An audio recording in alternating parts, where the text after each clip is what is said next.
Alhamdulillah, puji syukur kita panjatkan dari Allah Subhanahu wa Ta'ala yang pada hari ini alhamdulillah Bu Alvina Sutihat ini kebetulan beliau adalah calon guru penggerak angkatan 10. Ini merupakan guru yang ke-7 di SMP Negeri 3 Depok. Alhamdulillah pada hari ini nanti akan menyampaikan bagaimana pengalamannya dalam menerapkan disiplin positif. Bapak Ibu yang kami hormati, ini adalah sesuatu yang luar biasa. Setiap manusia tentu saja memiliki pengalaman yang berbeda-beda. Semoga pengalaman yang disampaikan oleh Bu Alvina ini nantinya menjadi pengalaman yang berharga untuk Bu Alvina pribadi dan juga bagi kita semua. Dan saya yakin bagaimana implementasi budaya positif ini kalau kita jalankan, insya Allah sekolah kita menjadi sekolah yang lebih baik lagi, yang tentu saja disiplinnya akan lebih meningkat lagi. Dan alhamdulillah entah dikarenakan apa, SMP Negeri 3 Depok itu mendapatkan bantuan operasional sekolah berupa namanya BOS Kinerja. Nah, BOS Kinerja ini gunanya untuk meningkatkan kinerja sekolah. Ya, walaupun besarannya 25 juta, ini adalah sesuatu yang luar biasa bagi kami. Insya Allah nanti kita akan sampaikan RKAS-nya untuk apa saja.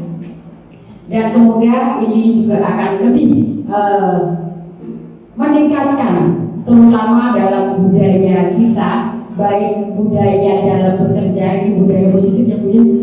Budaya positif itu, budaya itu adalah sesuatu yang sudah ada di dalam diri kita dan itu kita laksanakan, kita lakukan secara terus-menerus dan insya Allah menjadi suatu kebiasaan. Baik, terima kasih atas perhatiannya. Semoga kegiatan diseminasi ini dapat berjalan dengan baik dan lancar, dan saya berharap semoga Bu Alvina nantinya itu juga lolos menjadi guru penggerak seperti teman-teman yang lain. Baik, terima kasih atas perhatiannya. Saya akhiri bagi taufiq hidayah. Wassalamualaikum warahmatullahi wabarakatuh. Assalamualaikum warahmatullahi wabarakatuh. Yang terhormat Ibu Etikus Mandiri PPD selaku Kepala SMP Negeri 3 Depok. Yang saya hormati Bapak Ibu guru, rekan-rekan guru dari SMP Negeri 3 Depok. Pertama-tama saya ingin mengucapkan terima kasih kepada rekan-rekan guru yang telah hadir di acara diseminasi pemahaman dan pengalaman penerapan budaya positif. Perlu teman-teman ketahui, kita berkumpul di sini dalam acara diseminasi ini merupakan adalah salah satu tugas dari calon guru penggerak, salah satu tugas aksi nyata dari calon guru penggerak. Semoga kita semua nanti mendapatkan manfaat dari diseminasi ini. Nah, sebelum kita mulai, karena judulnya budaya positif, jadi kita menebarkan aura positif dulu ya untuk teman-teman. Silakan duduknya nanti berpasangan, kemudian berdiri, mohon berdiri teman-teman. Mulai makanya sudah siap? Oke, silakan hadap temannya, kemudian tatap matanya, senyum yang manis. Mulai.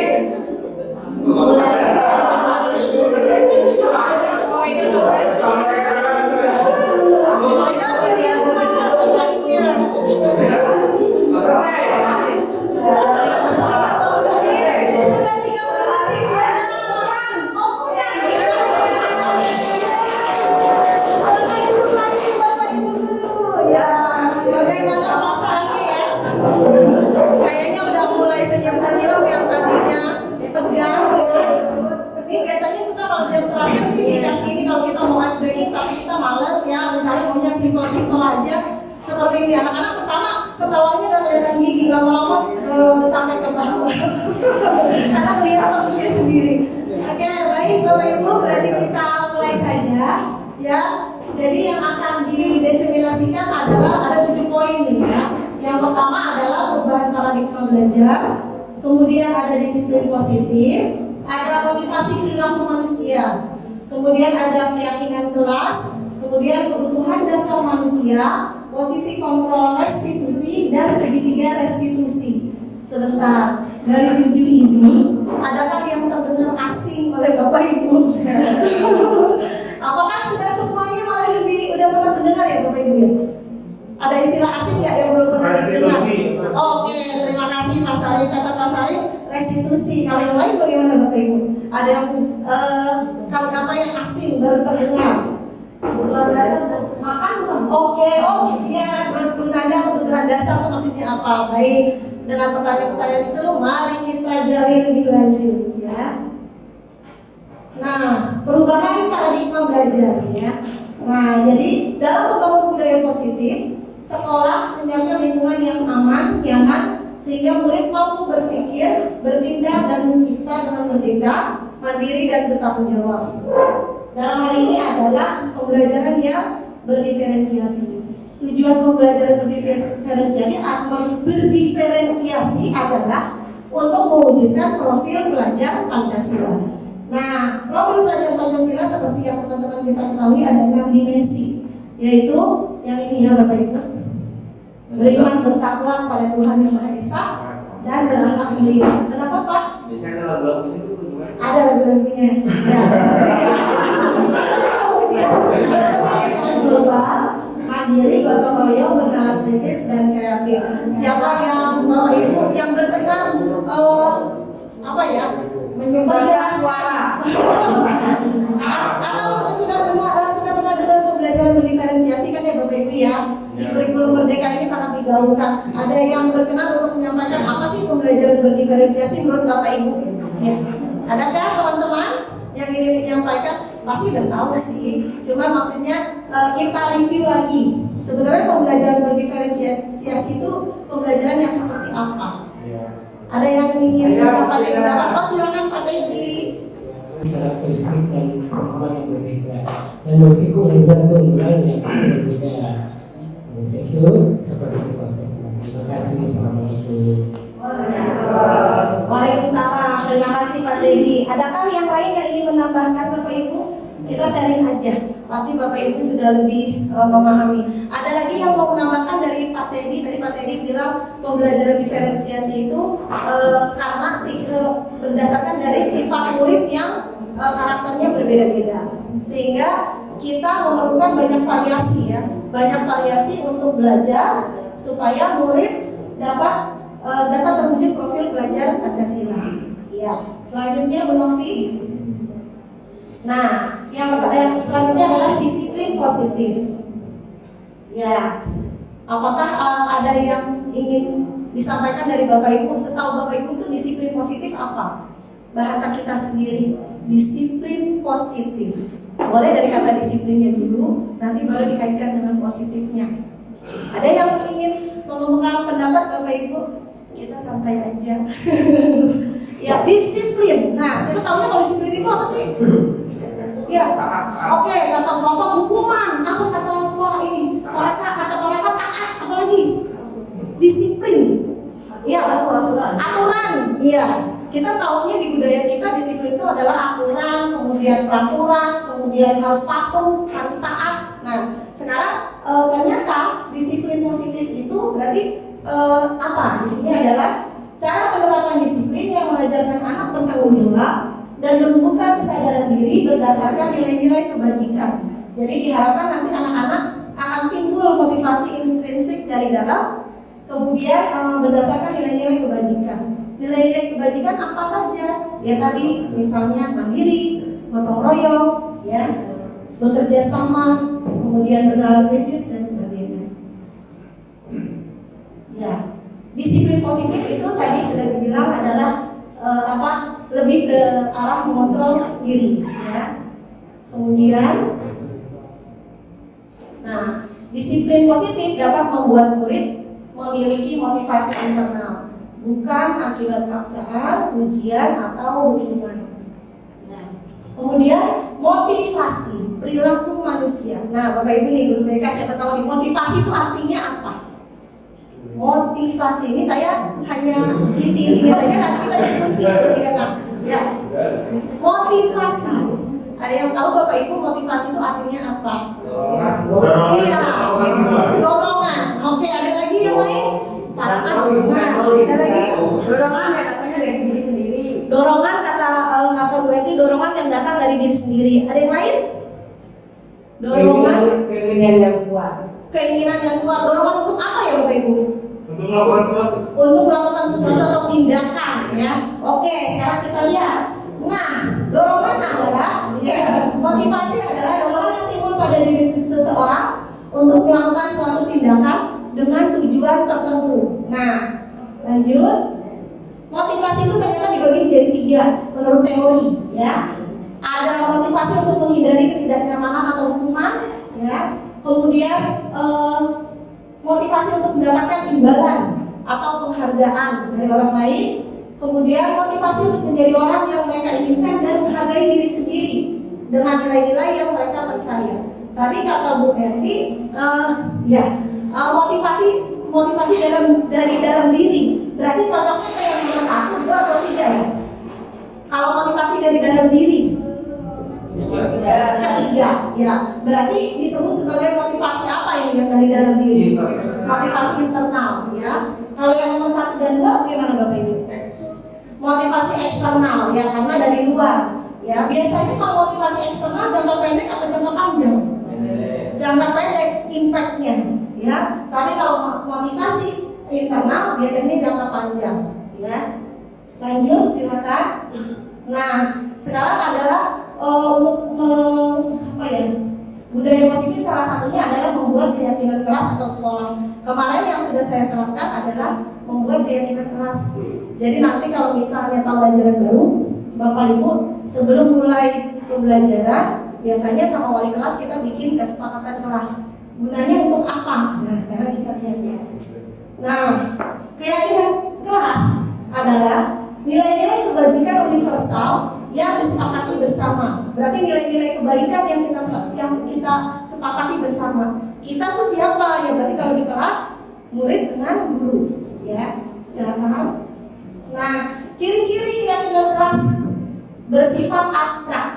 Kemudian berupa pernyataan universal, dibuat dengan kalimat positif. Kemudian sedikit saja, gak mudah ingat, jangan terlalu banyak.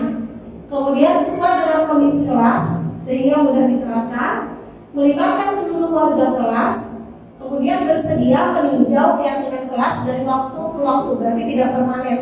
Misalnya di tahun ajaran baru kita mulai, tapi pada saat pelaksanaannya, misalnya di tengah-tengah ada anak yang melanggar keyakinan kelas, tapi keyakinan kelasnya belum kita bentuk.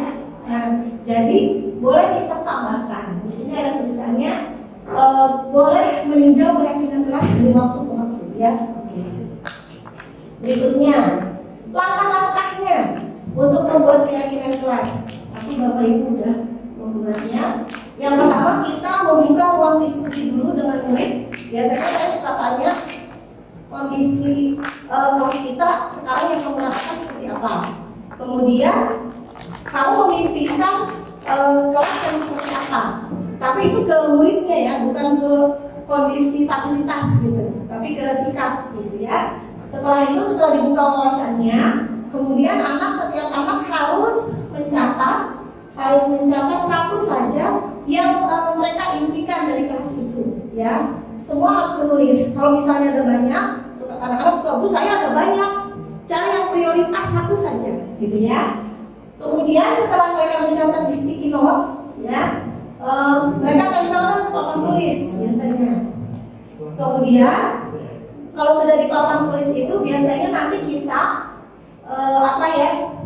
kadang-kadang anak-anak tuh nulisnya masih kalimat negatif, tidak boleh berisik, tidak boleh mengejek teman. Nah, berarti tugas kita nih nanti merumuskan keyakinannya, merubahnya menjadi kalimat positif. Misalnya tidak boleh datang terlambat, kita rubah jadi datang tepat waktu, seperti itu ya. Nanti kalau sudah jadi kalimat positif semua, tetap terus kita dari 27 anak ini kan banyak ya, nggak mungkin semuanya kita ambil, sehingga biasanya nanti kita cari keyakinan yang sama. Jadi misalnya gini, tidak mengejek teman, berarti kan kalimat positifnya, atau tidak menggunakan make up misalnya. Tapi ini udah berbahasa Indonesia, saya kurang tahu ya kalimat positif. Misalnya tidak menggunakan make up, berarti kalau kalimat positifnya misalnya berpenampilan sederhana misalnya. Terus kemudian datang tepat waktu, kemudian menghormati yang berbicara. Nah itu bisa dijadiin satu Bapak Ibu, dijadiin satu menjadi satu payung. Misalnya kata-katanya hormat, berarti intinya menghormati menghormati diri dan menghormati orang lain, bisa dijadiin satu. Jadi yang terkait dengan menghormati diri dan orang lain bisa dijadikan satu. Misalnya nanti bisa jadi dijadikan satu tentang kebersihan kelas, dijadikan satu. Kan banyak tuh anak-anak tuh. Nah nanti jadi kita rangkum paling cuma ada 3 sampai 5 paling banyak di kelas. Nanti kalau udah dirangkum semuanya, kemudian kita baru membuat pernyataan kelas. Nanti kalau misalnya sudah dibuat pernyataan kelasnya, anak-anak jangan lupa suruh tanda tangan, ya, tanda tangan dulu, kemudian dipajang di kelas. Jadi sebelum ditandatangani, biasanya saya suruh satu orang bacain lagi hasil keyakinan kelasnya. Pakai kata-kata boleh gini: kami yakin dan percaya bahwa misalnya menghormati orang lain itu apa-apa-apa. Jadi dia dengan ketegasan gitu. Jadi semuanya dengar. Nanti setelah itu setuju, misalnya sepakat, ada yang mau ditambahin nggak ada misalnya, baru kita tanda tangan dan dipajang. Gunanya buat apa ya Bapak Ibu ya? Kita bikin ini. Ada yang tahu Bapak Ibu? Kira-kira kenapa kita sekarang harus bikin ini ya? Kalau dulu kan peraturan kelas ya. Kenapa kita bikin ini? Keunggulannya apa dibanding peraturan kelas? Supaya kelas lebih kondusif. Baik, terima kasih Pak Teddy. Kata Pak Teddy supaya kelas kondusif. Ada lagi? Iya. Karena keluar dari pernyataan masing-masing individu yang dalam kelas, sehingga mereka melihat kondisi kelas. Oh kita begini, berarti kita harus begini. Jadi berdasarkan situasi di kelas masing-masing. Baik, mungkin menurut Bapak karena mereka itu membuat ya, jadi akan timbul kesadaran diri. Kalau misalnya mereka melakukan kesalahan, mereka harus tahu harus melakukan apa gitu, memperbaikinya. Baik, terima kasih Bu Apa. Ada lagi? Ya. Menciptakan budaya positif di kelas. Menciptakan budaya positif di kelas. Terima kasih Pak Raka. Ya. Jadi, iya benar ya, jawaban teman-teman benar. Jadi kita lebih mudah mengontrolnya. Jadi ketika anak-anak berbuat kesalahan atau pelanggaran apapun, kita bisa kaitkan, ayo kalian sudah melanggar keyakinan kelas kita yang mana. Namanya kalau keyakinan berarti kamu harus yakin dengan keyakinan yang kita buat, seperti itu. Silakan Bu Novi. Nah ini adalah contoh keyakinan kelas yang sudah saya buat. Tahun lalu itu di kelas 71 seperti ini. Ya karena memang saya belum pernah ikut pelatihan guru gerak, jadi saya cuma lihat di PMM.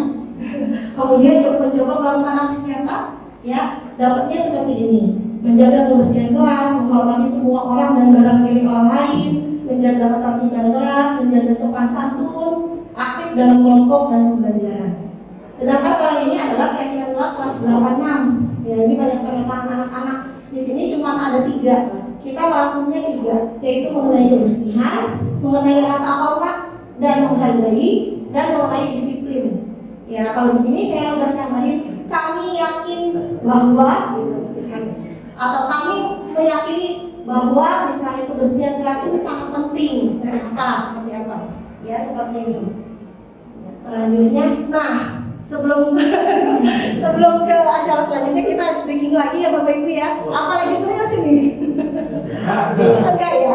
Oke, berarti speakingnya gini, boleh lagi nanti diterapkan ke anak-anak lagi. Jadi nanti berpasangan, mohon berdiri Bapak Ibu. Enaknya berpasangan ya. Ya, anak hadapan. Oh iya Bu, ini sama siapa nih? Sama Bu Susi. Bu Susi sama Mbak Ais. Ya. Ya, hadapan. Nah, ketika saya sebut satu, ya, jadi ada 2 orang seperti ini misalnya. Ya, misalnya Bu Novi sini dulu deh, ya. Nih, misalnya, jadi gini, Bu Novi tangannya dibuka, oh iya, dibuka, saya tangannya gini, ya. Ketika saya bilang 1, Bu SMP ya. Ketika saya bilang 1, tangannya mendekat. Ketika saya bilang 2, tangannya menjauh. Ketika saya bilang 3, saya pukul, dia menghindar. Paham ya? Jadi yang Bu Novi fokusnya hanya untuk menghindar. Ya, saya fokusnya kalau misalnya kadang-kadang ini kita coba ya Bapak Ibu mendekat. Ini mendekat. Sorry, 1 ya. Tapi kalau yang ini dia tetap aja Diam aja ya. Oke, misalnya kita coba ya. Ya, belum. Ya. Udah siap ya? 1 mendekat ya. 1 mendekat lagi tangannya. 2 jauh. 2 jauh lagi. 3.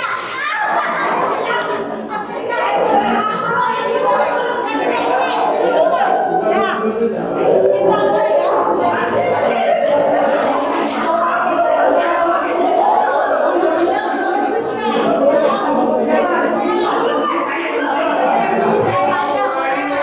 ya. Kalau 1 berarti dia mendekat, berarti gini. Bu, kalau 1, tangan saya paling kumpul. Kalau 2 menjauh, kalau 3 baru dipukul, ya. Siap Bapak Ibu ya. Ya. 1 dulu nih 1, siap. 2, 3. Siap ya? Oke, 2, 1. Siap ya?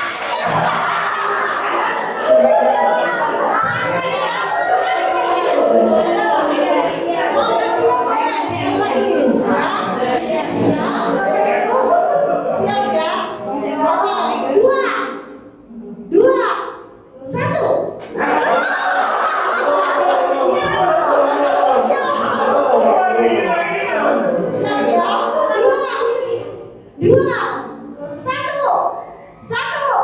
3. Baik, terima kasih.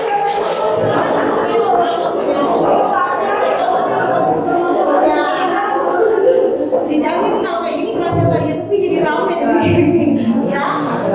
Oke, Bapak Ibu sudah siap untuk materi berikutnya? Gimana Bapak Ibu, seru nggak?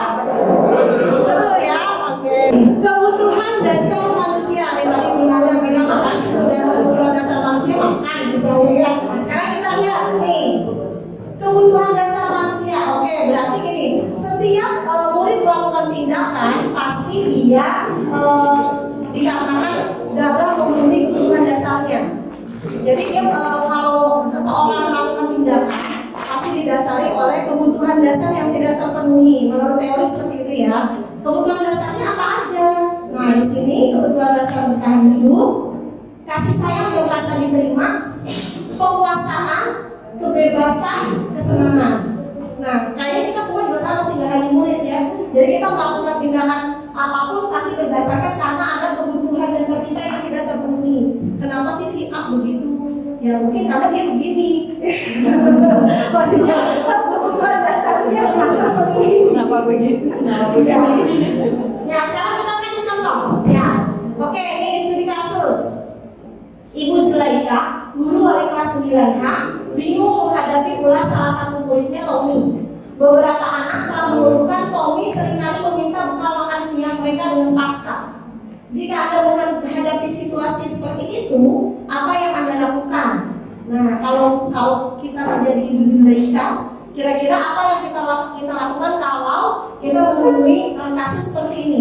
Jadi ada anak-anak yaitu si Tommy kerjaannya itu suka minta bekal temannya dengan paksa. Ya, ada yang mau mengungkapkan pendapat Bapak Ibu? Ya, silakan Pak Sari. Kalau di sekolah ini gimana? Ya.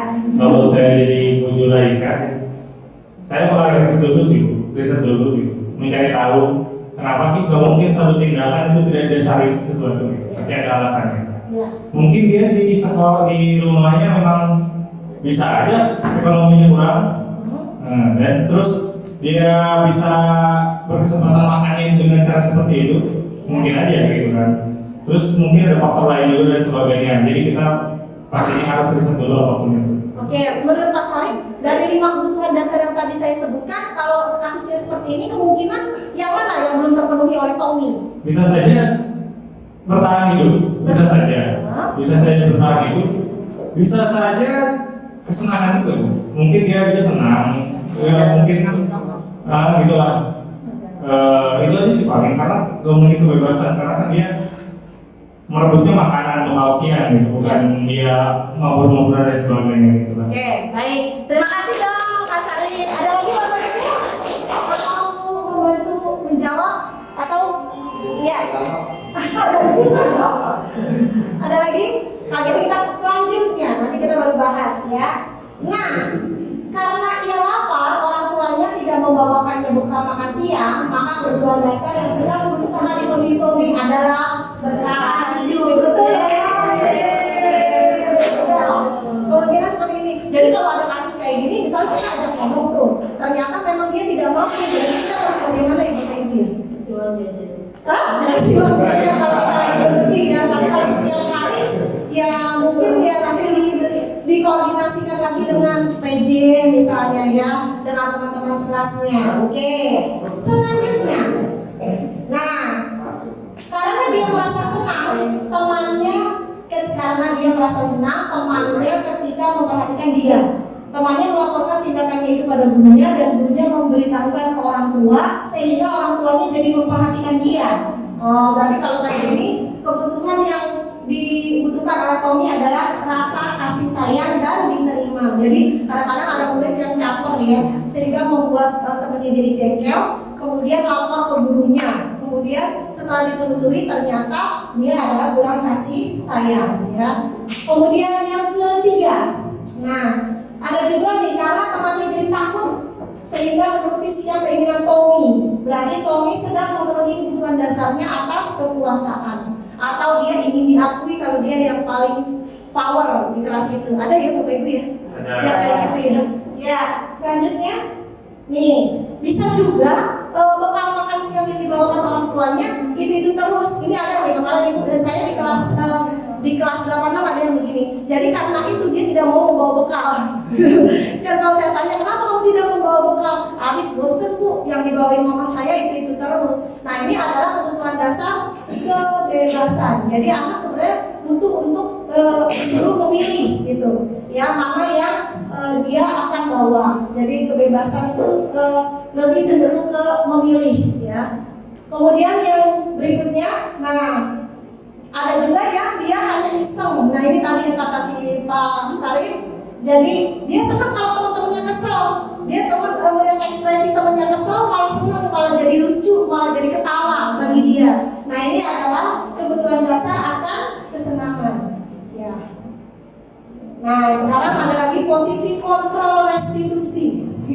Apalagi ya ternyata guru itu bisa berperan sebagai mengisi posisi kontrol yang seperti apa ya. Nah itu dia, kita kira-kira yang mana nih ya. Selama ini kita menjadi guru itu kita yang mana? Nomor 1, 2, 3, 4 atau 5 ya. Yang mana Bapak Ibu? Guru sebagai penghukum yang nomor 1. Nomor 2, guru sebagai pembuat rasa bersalah. Yang nomor 3, guru sebagai teman. Yang nomor 4, guru sebagai pemantau. Yang nomor 5, guru sebagai manajer. Nah kita yang mana nih?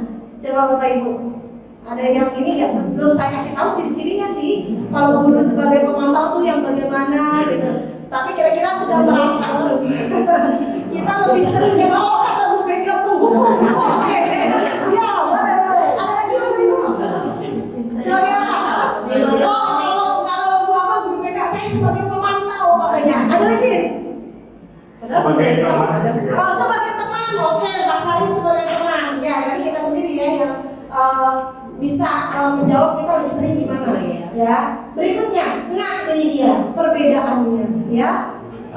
Sebagai penghukum, nah kalau penghukum itu biasanya guru berkata, ya. Biasanya kalau penghukum itu guru berbuat menunjuk-nunjuk dengan ekspresi mata melotot misalnya, kemudian suara keras misalnya, kemudian biasanya kalau kamu tidak melakukan awas ya, gitu. Jadi penuh dengan ancaman, ya. Hasilnya anak menjadi memberontak, ya. Bukannya nurut malah memberontak bahkan kadang berbohong. Kemudian membuat rasa bersalah. Nah, biasanya dia suaranya lembut nih, suaranya lembut, ibu kecewa gitu. Kamu kan harusnya udah tahu, ibu kan udah sering ngasih tahu gitu ya misalnya. Nah biasanya nanti hasilnya biasanya anak berbohong karena kasihan sama gurunya kan. Ya udah deh, jadi jawabannya yang bagus-bagus gitu. Jadi pemberi rasa bersalah seperti ini ya. Kemudian yang teman, nah sebagai teman itu biasanya kita suka ini, ayolah lakukanlah demi ibu, demi bapak gitu. Masa kamu gak mau sih gitu ya? Jadi udah berasa friend gitu ya. Kemudian hasilnya anak ternyata menjadi ketergantungan. Jadi dia milih-milih. Ketika dengan bapak A, oh dia bisa seperti ini nih, kayak teman nih.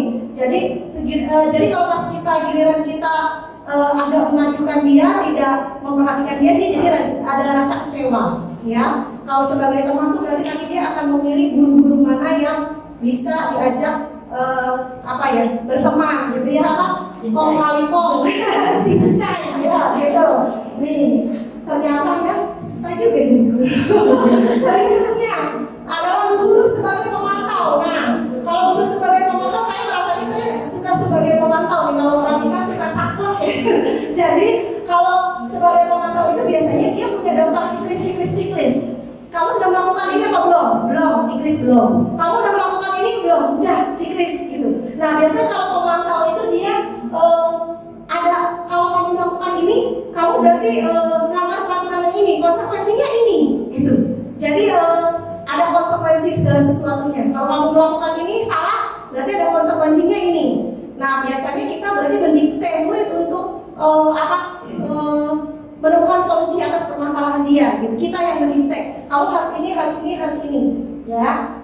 Nah hasilnya anak nanti akan menyesuaikan diri dengan perintah kita memang, tapi ketika diawasi, kayaknya gitu. Jadi kalau nggak ada gurunya, ya. Tapi ketika ada kita, diam. Berarti kita sebagai pemantau. Jadi kalau ada kita, diam. Tapi kalau nggak ada kita, mereka tidak mau menyesuaikan diri, ya. Nah, yang paling bagus, yang paling ideal adalah yang sebagai manajer di sini, ya. Manajer juga sama, mengajukan pertanyaan-pertanyaan. Misalnya, kita kan sudah punya nih keyakinan kelas di kelas kita. Kira-kira kamu melanggar keyakinan kelas yang mana ya? Terus bagaimana sih cara kamu memperbaikinya? Nah, jadi anak yang harus mencari solusinya. Kalau dia melakukan kesalahan ini, solusinya apa? Jadi bukan dari kita. Ya kalau dari dia, berarti nanti insya Allah kemungkinan untuk melakukannya lebih besar karena dia yang menemukan solusinya. Seperti itu ya Bapak Ibu.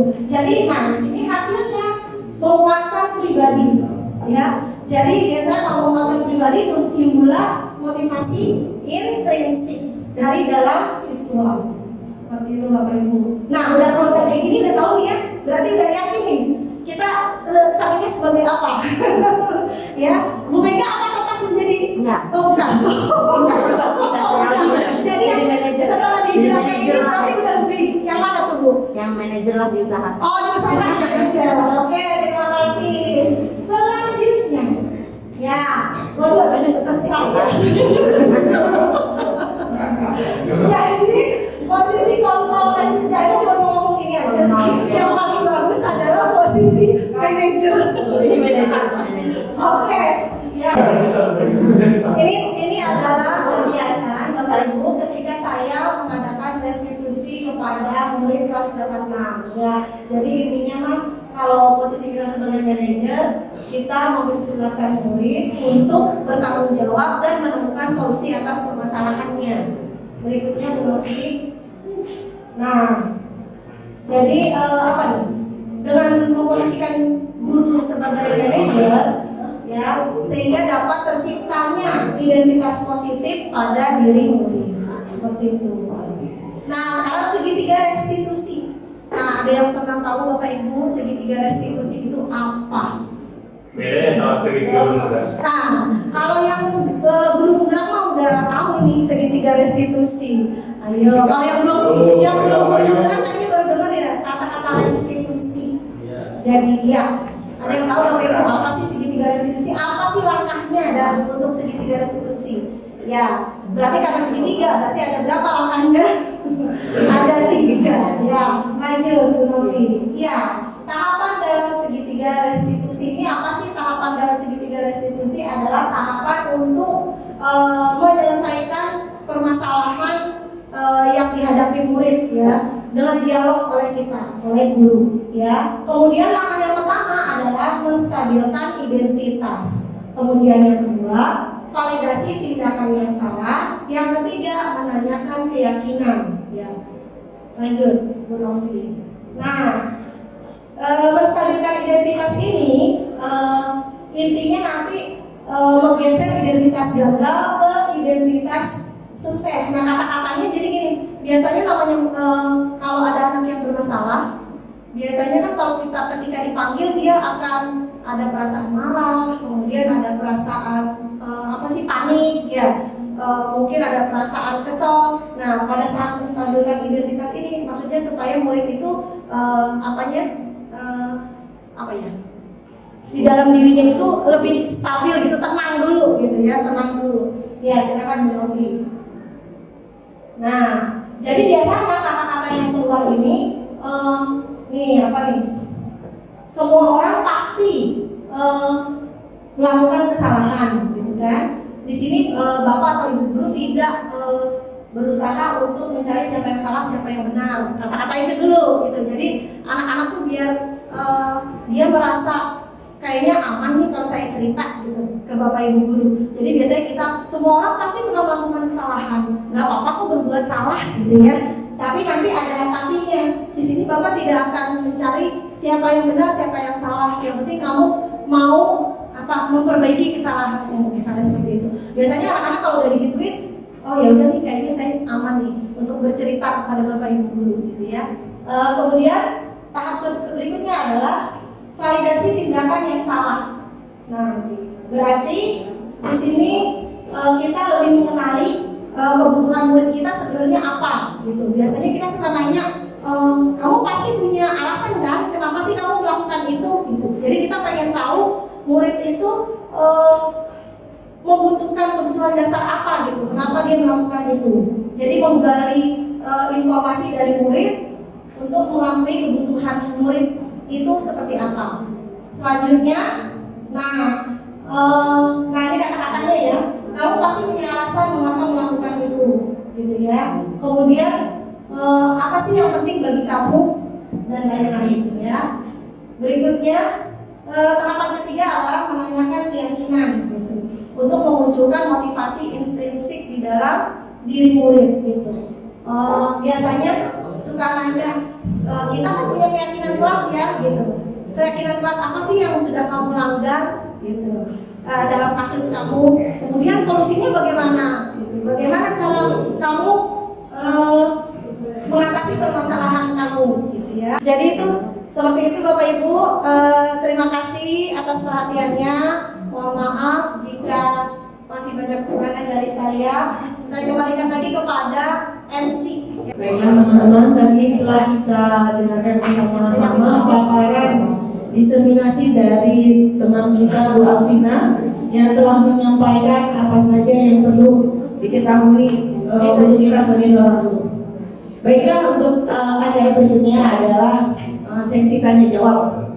Ini saya yakin Bapak Ibu guru nih pasti udah punya banyak pertanyaan-pertanyaan yang mengudara di atas kepala gitu ya. Baiklah, untuk yang pertama saya akan mempersilahkan 3 penanya terlebih dahulu yang nanti akan dijawab oleh Bu Alvina sendiri selaku CGP Angkatan 10. Ya, silakan. Ya, Bu Alvina. Silakan. Mau di situ pakai itu boleh pakai mic, kasihan. Oh iya,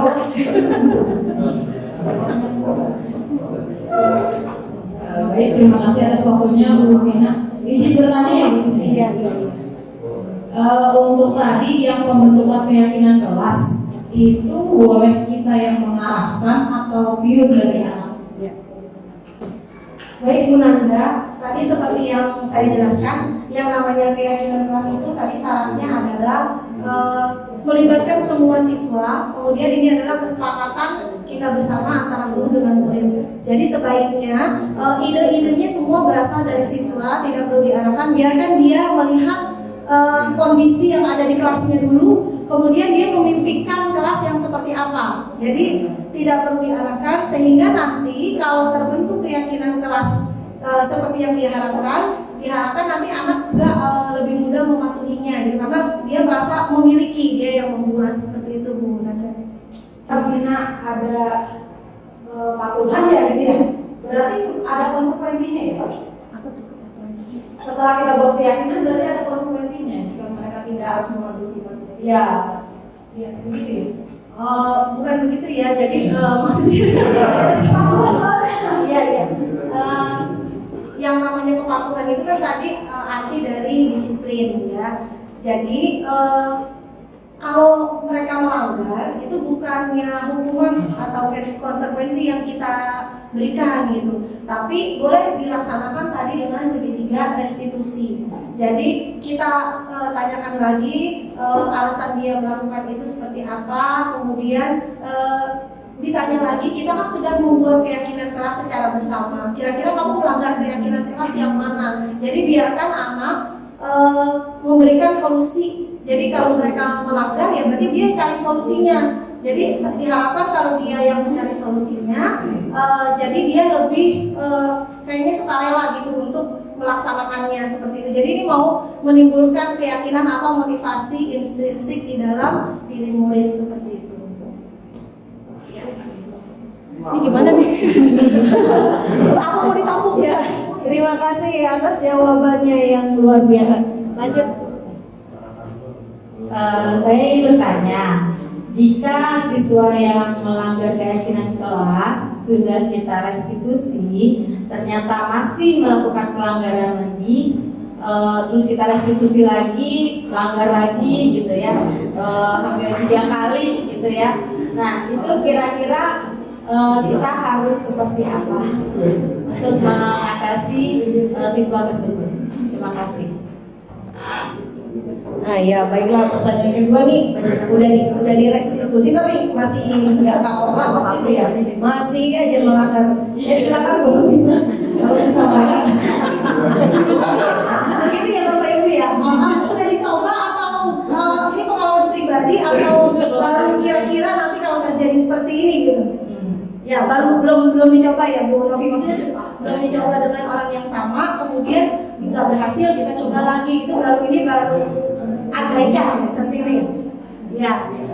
Jadi kalau misalnya seperti itu Bapak Ibu ya, kita kan sebenarnya juga belum pernah nih, kalau saya belum pernah mengalami kasus yang seperti itu, karena memang saya baru mendapatkan materi ini kan baru. Jadi kemarin baru coba kedua orang ini, ke Remdi sama Faren, dan belum ada tanda-tanda dia tidak melakukan kesalahan lagi. Jadi tapi kalau misalnya terjadi seperti itu, berarti keyakinan di kelas kita itu dia belum yakin atas keyakinan kelas yang kita buat gitu.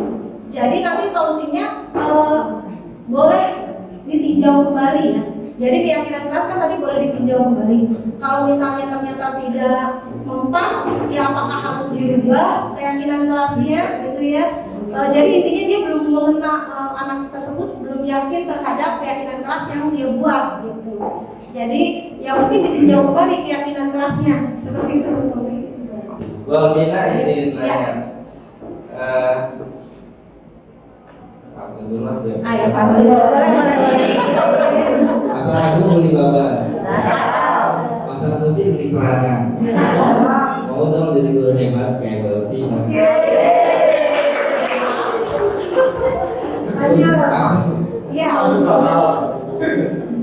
Kalau misalkan nggak masuk ke tema-tema, nggak apa-apa ya Bu ya. Masih ke budaya positif ya. Belajar. Iya boleh. Ada beberapa siswa di kelas saya yang agak kurang perhatian banyak segala macam, bisa dikatakan gitu. Terus ketika saya ke latar belakangnya, ternyata memang dari orang tuanya kurang kasih sayang, terus kalau melapor itu anaknya belum malah Pak jam 12 pagi. Kita kan dalam pikiran yang mungkin karena saya belum menjadi ayah, suka mikir memang nggak dilarang begitu ya kan. Terus akhirnya saya berkesimpulan selama guru berbuat sebaik mungkin, tapi kalau di lingkungan rumahnya tidak mendukung, kayaknya bukan sia-sia ya, mungkin nggak maksimal. Nah, yang jadi pertanyaan saya ke Bu Alvina terutama dan Bapak Ibu guru lainnya, supaya mensinkronkan pendidikan itu tidak hanya di sekolah tapi juga dengan di rumah sebagai kapasitas kita sebagai guru, gimana cara komunikasi dengan orang tua supaya hasil nanti impact ke anaknya itu jadi maksimal. Jadi gitu aja.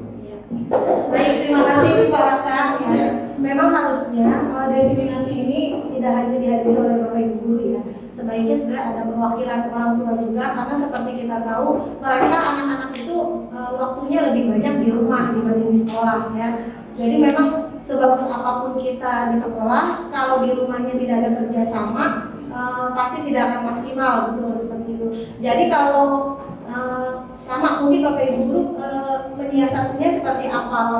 Kalau wali kelas pasti pada saat terima rapot bisa disampaikan ya, bisa disampaikan kelakuan anaknya selama di sekolah. Kemudian bisa juga kalau kita menggunakan segitiga restitusi ke orang tua, dia bisa menjalankannya juga di rumah. Jadi segitiga restitusi itu bukan berlaku hanya untuk murid dan guru, tapi juga orang tua ke anaknya bisa ya. Jadi sebenarnya kalau misalnya kita mendefinisikan ke orang tua tentang segitiga restitusi, jadi kompak sih. Jadi penanganan di sekolah sama di rumah sama. Jadi diharapkan jadi motivasi intrinsik yang ada di sekolah timbul di rumah, dimantapkan lagi sehingga jadi karakter dia yang baik gitu ya. Jadi seperti itu Pak Raka, mungkin solusinya pada saat terima raport ya disampaikan saja. Kalau ada waktu mungkin bisa ya dari sekolah, jadi ada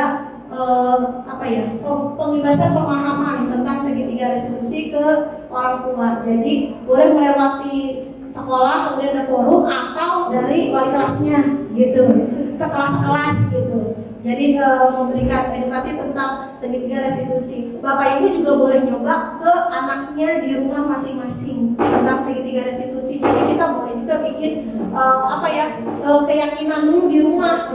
Keyakinan di rumah nih, misalnya dalam 1 minggu ini apa saja peraturan yang boleh dan tidak. Biasanya peraturan dulu bentuknya. Nanti kan nggak boleh ngelawan bunda, nggak boleh ngelawan ayah. Itu kan tidak semua. Nanti kita ubah jadi kalimat positif. Kemudian kita laksanakan di rumah, terus dievaluasi berhasil atau tidak nih Bapak Ibu gitu ya, segitiga restitusi ini, karena ini adalah metode yang diyakini mampu mengatasi permasalahan anak dan berjangka panjang gitu, berjangka waktu panjang, karena dia menimbulkan motivasi intrinsik di dalam diri anak seperti itu para kaya. Mudah-mudahan terjawab ya. Atau ada Bapak Ibu lain yang mau menambahkan? Terima kasih. Mari sama-sama kita kasih tepuk salut untuk Bu Alvina. Tepuk salut. Salut.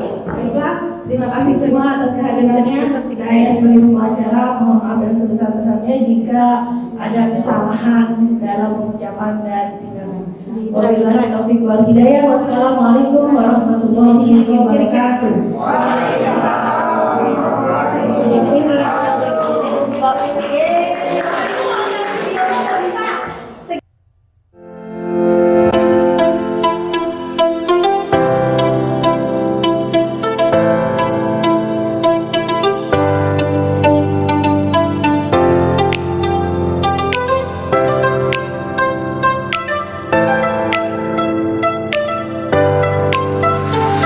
Assalamualaikum warahmatullahi wabarakatuh. Apa kabar anak-anak kelas 8A? Hari ini siapa yang tidak masuk? Ada yang tidak masuk, sekretaris? Delvin. Oke, Panika kenapa nak? Panika sakit. Jadi hari ini kita akan membuat keyakinan kelas atau kesepakatan kelas ya. Ada yang sudah pernah dengar keyakinan kelas atau kesepakatan kelas itu apa sih? Ada yang sudah pernah dengar? Sudah. Coba siapa yang mau menjelaskan keyakinan kelas itu yang sepengetahuan kamu itu apa? Ya, silakan Jamal. Kenapa?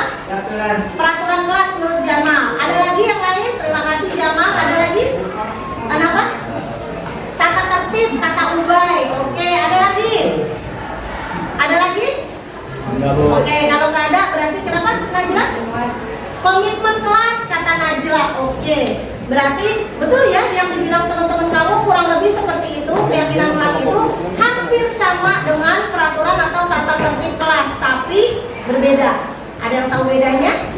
Apa? Oh tidak tahu. Ibu. Ya. Oke, jadi kalau peraturan kelas atau peraturan sekolah biasanya yang membuat siapa? Yang membuat kalau peraturan sekolah berarti kan sekolah. Atau kalau peraturan, pokoknya kalau judulnya peraturan berarti yang membuat adalah orang yang membuat peraturan. Ya, tapi harus dijalankan bersama. Nah, kalau keyakinan kelas itu yang membuat adalah kesepakatan. Kalau keyakinan kelas berarti kesepakatan guru dengan siswa. Jadi kamu ikut andil untuk membentuk kira-kira aturan-aturan atau keyakinan apa yang cocok diterapkan di kelas kita. Sehingga di hasilnya diharapkan kalau kita yang membuat berarti kita menjalankannya dengan sepenuh hati karena kamu yang membuat gitu ya, kesepakatan antara guru dengan murid ya. Sampai sini contoh misalnya, dan biasanya keyakinan kelas itu pakai kalimat yang positif. Jadi misalnya tidak boleh datang terlambat, itu kalimat negatif ya. Harusnya kalau kalimat positif datang tepat waktu gitu ya, paham nggak? Nah, sekarang kalian ibu suruh setiap orang, nanti ibu akan bagikan ini namanya apa? Sticky note ya. Setiap orang silahkan menuliskan satu. Tapi sebelumnya gini deh, coba kita review kondisi kelas kita sekarang nih. Boleh mengenai perilaku anak-anaknya atau gurunya ya. Kondisi kelas kita sekarang seperti apa sih? Ada yang mau bicara? Kondisi kelas kita seperti apa? Perilakunya, perilaku anak-anaknya. Sekarang seperti apa yang kenyataannya? Bersih Bu, bersih. Oh, kelasnya bersih. Oke, Ezra. Apa lagi? Kelasnya Ya. ramah. Kelasnya anak-anaknya Ramah sudah ramah. Ya. Kepada siapa?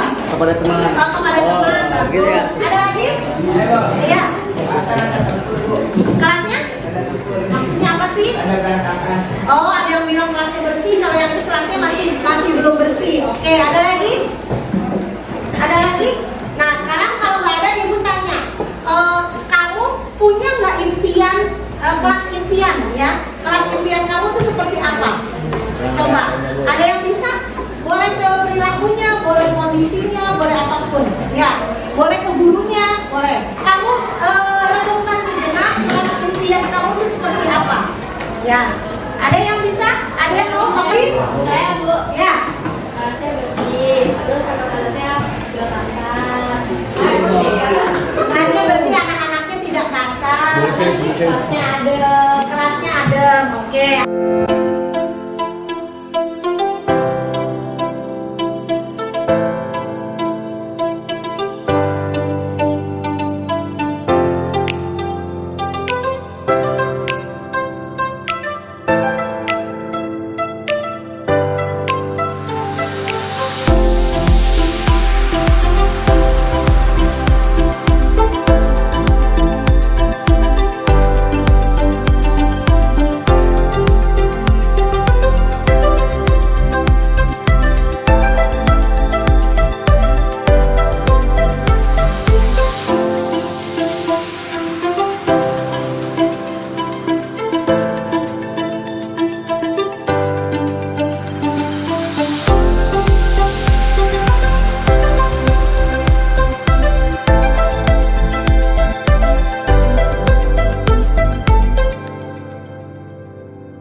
Depok tahun ajaran 2023-2024.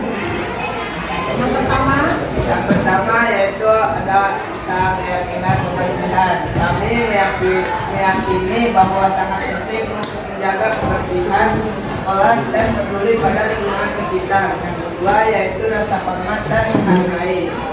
Kami meyakini sangat penting untuk menghormati dan menghargai orang dan barang milik orang lain.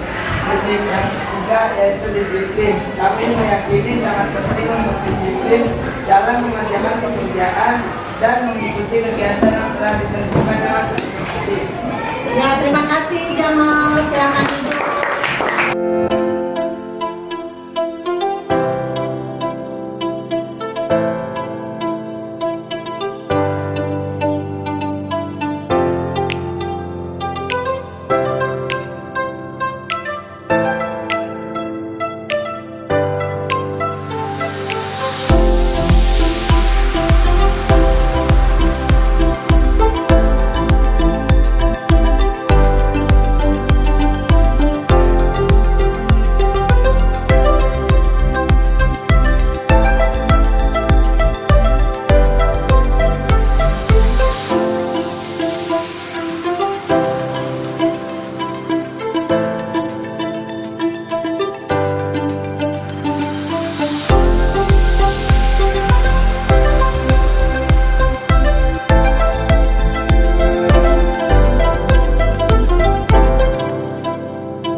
adalah Fatin Akilah dari kelas 86, asal sekolah saya dari SMP Negeri 3 Depok. Kenalkan, nama saya Zahra Putra Aulia, kelas 86 dari SMP Negeri 3 Depok. Perkenalkan, saya Muhammad Mal Abrar dari kelas 86, saya dari SMP Negeri 3 Depok.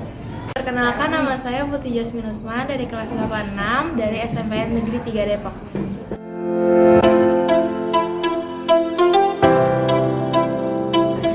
Sangat senang sekali. Antusias. Perasaan saya sangat senang. Perasaan aku saat membuat keyakinan kelas itu seru banget.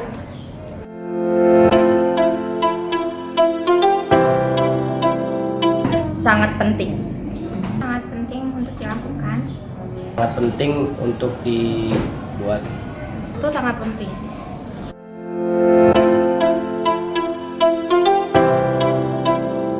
Karena bisa membuat siswa-siswi di kelasnya itu menjadi lebih baik, berkomitmen, serta bertanggung jawab. Karena supaya kalau ada keyakinan kelas itu kayak jadi tertib sama disiplin.